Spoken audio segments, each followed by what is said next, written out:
Hi, எல்லோருக்கும் வணக்கம். Welcome to உங்கள் நான் கமல் ஹாசன்ஸ். அந்த வீடியோவில் நம்ம கமல் சார் பற்றின ஒரு புதிய தகவல் தான் வந்து டிஸ்கஸ் பண்ண போகிறோம். ஸோ வீடியோக்குள்ளே போகிறதுக்கு முன்னாடி நம்ம சேனல் நீங்கள் புதுசாக இருந்தீங்க அப்படின்னா கண்டிப்பாக சப்ஸ்கிரைப் பண்ணிக்கோங்க. வீடியோ மறக்காமல் ஒரு லைக் பண்ணிக்கோங்க. இப்போ நம்ம வீடியோக்குள்ளே கண்டிப்பாக போகலாம்.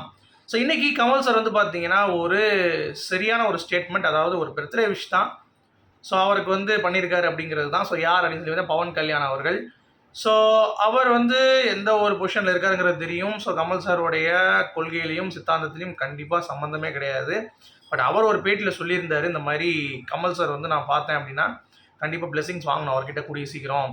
அவர் பார்ட்டி மேபி நானும் என்டிஏக்குள்ள அவர் வந்து வரமாட்டார்.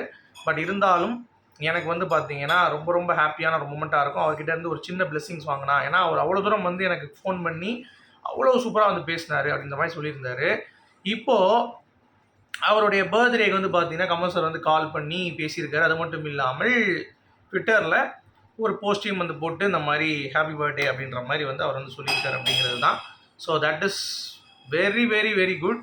ஏன்னா ஒருத்தவங்க வந்து சொல்கிறது ஒரு விஷயம் வந்து ஈஸி, பட் அது வந்து நடக்கணும்ல அவங்களுக்கு அப்படிங்கிறது. ஏன்னா கமல் சார் வந்து சாதாரண ஒரு விஷயம் கிடையாது. அவர் வந்து ஒரு ஃபேன் பாயாக வந்து எனக்கு கேட்டதுக்கு டக்குன்னு வந்து எப்போ செய்யணுமோ அப்போ வந்து கரெக்டாக செஞ்சு கால் பண்ணி கமல் சார் வந்து அதை பூர்த்தி பண்ணிட்டார் அப்படிங்கிறது பார்க்க முடியுது. So Kamal sir good at it's hard அப்படிங்கிறது நம்மளால் வந்து பார்க்க முடியுது. ஸோ பிளெஸிங்ஸும் வந்து அவர் கொடுத்துருக்காரு அப்படிங்கிறது பார்க்க முடியுது. அடுத்து நம்ம ஜோதிகா அவர்கள் ஒரு வசனம் வந்து பேசியிருக்காங்க. அதில் பயங்கர கான்ட்ரவர்சி கிரியேட் ஆகிருக்கு. அதாவது மாதவன் கூட நடித்த ஒரு படம், ஒரு ஹிந்தி படம்னு வைங்களேன். அந்த படத்தில் போய் ஸ்டேஜில் நின்றுட்டு சவுத் ஆக்ட்ரஸ் எனக்கு வந்து என் ஃபோட்டோ மூஞ்சிலே காட்ட மாட்டாங்க, என் மூஞ்சிலே காட்ட மாட்டாங்க, ஃபேஸ் அவங்கள ஃபேஸ் தான் வச்சு போடுவாங்க அப்படின்ற மாதிரி. அந்த அம்மாவுக்கு எவ்வளோ தூரம் வந்து பார்த்தீங்கன்னா யோசிச்சு பாருங்களேன். தமிழ் சினிமாவுக்கு போஸ்டர்ஸில் அவ்வளோ தூரம் அவங்க தான் இருந்திருப்பாங்க. நீங்கள் சிம்பிளாக சொன்னீங்கன்னா ரஜினி கூட நடித்த படம் வந்து சந்திரமுகி. அதில் வந்து ஈக்குவலான போஸ்டர் ஸ்பேஸ் கொடுத்தாங்களா? கமல்ஹாசன் அவர்களோட தெனாலி எல்லா போஸ்டர்ஸ்லையும் அவங்க இருப்பாங்க. நீங்கள் பார்த்துருப்பீங்க. கமல் சார், தேவயானி, இவங்க. ஓகே, வேட்டையாடு விளையாடல 2 ஷார்ட் ஆஃப் போஸ்டர்ஸ் இருக்கும். அதுலேயும் வந்து பார்த்தீங்கன்னா இளமாறன் அமுதனையும் ஃபோக்கஸ் பண்ணியிருப்பாங்க. இதுலேயும் கமாலினி முகர்ஜியும் நம்ம ஜோதிகாவும் ஃபோக்கஸ் பண்ணியிருப்பாங்க. அடுத்து லேடி ஓரியன்ட் மொழி என்ன ஆச்சு? மொழியில் என்ன மாதிரி நடிச்சிருப்பாங்க. அப்புறம் பாலா படத்தில் ஒன்று பண்ணாங்கல்ல, அது ஒன்று. அது மாதிரி ஏகப்பட்ட படங்களுக்கு அவங்களுக்கு கிரெடிட் கொடுத்து அவ்வளோ தூரம் அடையாளப்படுத்தி சவுத் இந்தியன் சினிமா வந்து வச்சுருந்தாலும் இன்னமும் இந்த அம்மா வந்து வன்மத்தை கக்கிட்டு இருக்கு அப்படிங்கிறது பார்க்க முடியுது. ஏற்கனவே சூர்யா வந்து ஏற்கனவே பேசுனதுனால தான் இப்போ படம் ஓடாமல் இருக்குது. இப்போ இவங்களும் இதை பேசுனது இன்னும் கான்ட்ரவர்சி கிரியேட் பண்ணி, அதுவும் சவுத் ஆக்டர்ஸ் எல்லாத்தையுமே டீமீன் பண்ணுற மாதிரி, அதாவது கமல் சாரோடைய எஃபர்ட்டு, ரஜினி சாரோடைய எஃபர்ட் எல்லாத்தையும் நீங்கள் டீமீன் பண்ணீங்க அப்படின்னா அது எப்படிங்க உருப்பிடுற மாதிரி இருக்கும்? உங்களுக்குலாம் அறிவு இருக்கா பேசிக்கா? இவ்வளோ தூரம் வந்து உங்கள் புருஷன் கஷ்டப்பட்டுட்டு இன்னும் வந்து எந்திரிக்க முடியாமல் இருக்கார். அதற்கு காரணமே நீங்கள் போட்ட சில விஷயங்கள் முன்னாடி போஸ்ட்டு தான். சரியா? ஹிந்துவை கேவலப்படுத்தி வேறு மாதிரி வந்து அப்படியே ஆதரவு தெரிவிக்கிறான்னு சொல்லிட்டு பேர், ஸ்கூல் கட்டுறதுக்கு பதிலாக கோயிலை வந்து இடிச்சிட்டு நீங்கள் ஹாஸ்பிட்டல் கட்டுங்கன்னு சொல்லி சொன்னது, இந்த மாதிரி ஏகப்பட்ட கான்ட்ரவர்சி கமெண்ட்ஸ் வந்து உங்கள் மேலே இருக்குது. ஸோ அதெல்லாம் வந்து அட்ரஸ் பண்ணி இப்போ தான் முடிச்சு சரி ஓகேன்னு சொல்லி ஜோதிகாவும் சூர்யாவும் ஒரு அப்படியே போகிற மாதிரி இருந்து டக்குன்னு வந்து பார்த்தீங்கன்னா முடிச்சு விட்டாங்க. சூர்யாவது ஆகராம் அப்படின்னு சொல்லி பயங்கரமாக பில்டப் பண்ணி இப்போ ஓகே சூர்யா படம் பார்க்கலான்ற மாதிரி மக்கள் ஒரு இதில் வந்த பிறகு நான் வந்து என் போஸ்டரில் என்னை போட மாட்டாங்க சவுத்து அப்படின்னு சொல்லி சொன்னோம்னா எப்படி இருக்கு பாருங்களேன். அப்போது சூர்யாவுக்கு முடிஞ்சா முடிச்சு விட்டாங்களா அப்படின்ற மாதிரி தான் இருக்குது.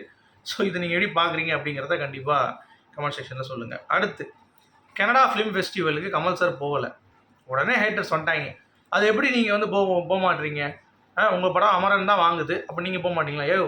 கமல்ஹாசன் என்ன சும்மா அவங்க பார்த்துட்டு போய் தூக்கி கூப்பிட்டு போகிறதுக்கு? அதான் சொல்லிட்டார்ல சிவகார்த்திகேயனு அவர் டேரக்டரு சாய்பில் எல்லாம் போகிறாங்க அப்படின்னு சொல்லிட்டு நம்ம எதுக்கு போனோம்? அவருக்கு எம்பி கமிட்மெண்ட் இருக்குடா. சும்மா வந்து உட்காந்த மாதிரி உட்காந்துட்டு வீட்டில் என்ன வாயில் வர சுட்டுருக்காரா என்ன? அவருக்கு எவ்வளோ வேலை இருக்குது அப்படிங்கிறதுனால அது சொல்கிறாங்க. அங்கே போகாமல் அவருக்கு என்ன அப்படி ஒரு இது இருக்குன்ட்டு அவர் எம்பி ஆகிட்டார் போதே ஒன்று மாதிரி இல்லைடா அவர் அப்படின்ற மாதிரி சொல்லாலும் புரிஞ்சிக்க மாட்டாங்க. அவருடைய அந்த இன்வால்மெண்ட்டும் வந்து யாருக்கும் தெரிய மாட்டேங்குது. அவ்வளோ தூரம் எஃபர்ட் போட்டிருக்காரு அந்த மனுஷன் அப்படிங்கிறது பார்க்க முடியுது. இன்னமும் வந்து வெளியே உட்காந்து சோசியல் மீடியாவில் வந்து பார்த்தீங்கன்னா கமல்ஹாசன் வன்மத்தில் இருக்கார், அவர் ஏன் சினிமாவுக்கு சம்மந்தமாக எதுவும் போக மாட்டார், இந்த விஷயத்தில் அவர் வந்து அவாய்ட் பண்ணுறது தப்பு, வேணும்னே நம்ம போகாத மாதிரி வந்து பார்த்தீங்கன்னா ஹேட்டர்ஸ் வந்து பரப்பிட்டு இருக்காங்க அப்படிங்கிறது பார்க்க முடியுது. ஸோ இதை நீங்கள் எப்படி பார்க்குறீங்க அப்படிங்கிறத கண்டிப்பாக சொல்லுங்கள். ஓகே, அடுத்து கமல் சாரோடைய ஹேராம் படம் பார்த்தீங்கன்னா தெரியும். கமல் சார் க்ரீன் லைட் வந்து வச்சுருப்பாங்க, இந்த சைடு நம்ம ஷாருக் கானுக்கு ரெட் லைட் வச்சுருப்பாங்க அந்த லைட்டிங். ஸோ இதெல்லாம் வந்து லோகேஷ் வந்து இப்போ நீங்கள் பார்த்தீங்கன்னா தெரியும் ரொம்ப கோவமாக இருக்க ரெட் வைப்பார். கொஞ்சம் க்ரீனாக ப்ளசண்ட்டாக இருக்கும், க்ரீன் வச்சு தான் நகர்த்து வர்றது. இல்லை விக்ரம் படத்தில் நீங்கள் பார்த்துருப்பீங்க, எல்லோ ஷேடு வரப்பார் லோகேஷ். இது எல்லாமே வந்து பார்த்தீங்கன்னா குருக்கிட்டேருந்து கற்றுக்கிட்டது தான். ரீசெண்டாக அவர் வந்து சொல்லியிருக்காரு அதை. கமல் சார்கிட்ட இருந்து கற்றுக்கிட்டது நான் படமே எடுக்கிறேன். நான் யார்கிட்டையும் ஒர்க் பண்ணாதது காரணம் ஏடியா ஒர்க் பண்ணுறது. அது ஒரு ஆசை இருந்தது எனக்கு உங்ககிட்டலாம் ஒர்க் பண்ணணுன்ட்டு. பட் அது நடக்கலை. பட் இருந்தாலும் கமல் சாரோடைய படங்கள் பார்த்தா இவ்வளோ தூரம் நான் பண்ணுறேங்கிறது ரொம்ப பெரிய விஷயம். ஏன்னா இப்போ இருக்கிற டேரக்டர்ஸ் வந்து ஸ்ட்ரகிள் பண்ணிகிட்டு இருக்கிறப்ப எந்த ஒரு டேரக்டர்கிட்டையும் ஒர்க் பண்ணாமல் கமல் சாரோடைய படங்கள் பார்த்துட்டு நான் டேரக்டர் ஆனேன், ப்ளஸ் அதே மாதிரி ஆங்கிள் ஷார்ட்லாம் வந்து வைக்கிறேன் அப்படின்றது லோகேஷுக்கு தனியான ஒரு இது கிடையாது. லோகேஷோடைய குரு, அதாவது இப்போ கூட ரீசெண்டாக லோகேஷ் வந்து சொல்லியிருக்காரு ஒரு இன்டர்வியூவில், எனக்கு எப்பயுமே அவர் வந்து ஐடல் தான். சரியா, ரஜினிகாந்த் வந்து எனக்கு காமன் கம்போஸ்டர்னு சொல்லி கொடுத்துருக்காரு, விஜய் வந்து அண்ணா, பட் கமல்ஹாசன் வந்து ஐடல். அவர் பண்ணிட்டு இருக்க அந்த 1% நான் பண்ணணும் சினிமாவில், 1% நான் அவர் பண்ணதில் அப்படின்ற மாதிரி எந்த ஒரு நடிகை ஒரு டேரக்டரோ சொல்லுவாங்க. அப்போ எவ்வளோ தூரம் இம்பேக்ட் வந்து பார்த்தீங்கன்னா கமல் சார் டுவர்ட்ஸ் சினிமா வந்து பண்ணியிருக்காரு அப்படிங்கிறது லோகேஷ் அவர்களுடைய பேச்சு பார்க்கும்போதே நம்ம எல்லாத்துக்குமே வந்து தெரியுது. சரி, கமல்ஹாசன் அவர்களுக்கும் ரஜினிகாந்த் அவர்களும் இன்னொரு டிஃப்ரென்ஸ் இருக்குது தெரியுமா? அதாவது சனாதனத்தை பற்றி பேசும் பொழுது நம்ம ரஜினி என்ன சொன்னார்னா, ஹிந்துவிசம் வந்து கண்டிப்பாக நம்ம இது பண்ணணும், அதுதான் சனாதனம் அப்படின்ற மாதிரி சொல்லிட்டார். நம்ம கமல் சார் தான் எஜுகேஷன் தான் முக்கியம், அதை நீங்கள் பண்ணிட்டீங்கன்னா எந்த சனாதனமும் தேவையில்லை, ஒரு வெங்காயமும் தேவையில்லை, நீங்கள் தான் ராஜா அப்படின்ற மாதிரி இப்போ இருக்கிற ஃபேக்டை ஸ்ப்ளிட் பண்ணார் மூஞ்சி மேலேயே. அது வந்து நம்ம ரஜினி சாருக்கு ஓட கமல் சாரோடைய பாயிண்ட் வந்து பார்த்தீங்கன்னா அந்த இம்பேக்ட் வந்து பார்த்தீங்கன்னா பயங்கரமாக இருந்தது அப்படிங்கிறது பார்க்க முடியுது. ஸோ இதை நீங்கள் எப்படி பார்க்குறீங்க அப்படிங்கிறத சொல்லுங்கள். அடுத்து நம்ம சிஇஓ ரெட் ஜெயிண்ட்டு அவங்க வந்து மீட் பண்ணியிருக்காங்க கமல் சார். இப்போது ஒரு டிஸ்கஷன் வந்து ஹெவியாக போயிட்டுருக்கு. ஸோ ஏற்கனவே சொன்ன மாதிரி அந்த பிக்சர்ஸ்லாம் வெளியே வந்துருச்சு. ஸோ மேபி இது வந்து லோகேஷ் அவர்களுடைய ரஜினிகாந்த் கமல்ஹாசனுடைய படமாக இருக்குமா அப்படின்றதற்கு முதல் ஹிண்ட்டு இதுவாகத்தான் இருக்கிறது அப்படின்ற மாதிரி ஒரு பக்கம் இருந்தால், இன்னொரு பக்கம் வந்து கூலியோட நெகட்டிவிட்டிக்காக தான்ப்பா இந்த படம் வருதுன்னு சொல்லியிருக்காங்க. நீங்கள் அதெல்லாம் வந்து நம்பாதீங்க, அது வராதுப்பா.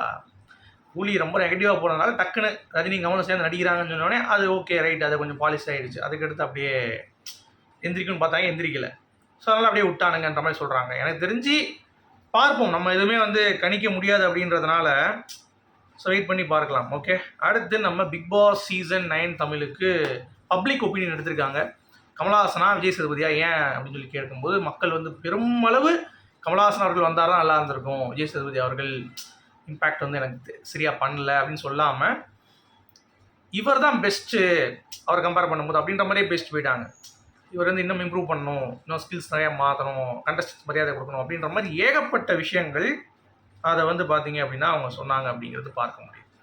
ஸோ பிக் பாஸ்னாலே கமல் தானே நமக்கு அப்படியே டக்குன்னு ஞாபகம் வருது. என்னது பிக் பாஸ் அப்படின்னு பார்த்தாலே எப்படி வருது உங்களுக்கு? கமல்ஹாசன் தான் ஞாபகம் வருது. ஸோ அதுக்கு மேலே என்ன சொல்கிறது, இதுக்கு எதுக்கு பப்ளிக் ஒப்பீனியன் அப்படின்றது தான் என்னுடைய பாயிண்ட். அடுத்து முரளி அப்பாஸ் அவர்கள் வந்து பார்த்தீங்க அப்படின்னா மக்கள் நீதி மையத்தில் ட்ராவல் பண்ணுறவர். ரஜினி படம் கமல் படம் சேர்ந்து நடித்தாங்கன்னா முன்னாடி இருக்க ரசிகர்களும் தூக்கி கொண்டாடுறதை தாண்டி எந்த ஒரு திரைப்படம் ரிலீஸ் ஆகாது, இந்தியா முழுக்க இவங்க படம் தான் வரும், அசால்ட்டாக 1000 கோடி அடிக்கும் அப்படின்ட்டு இருக்காரு.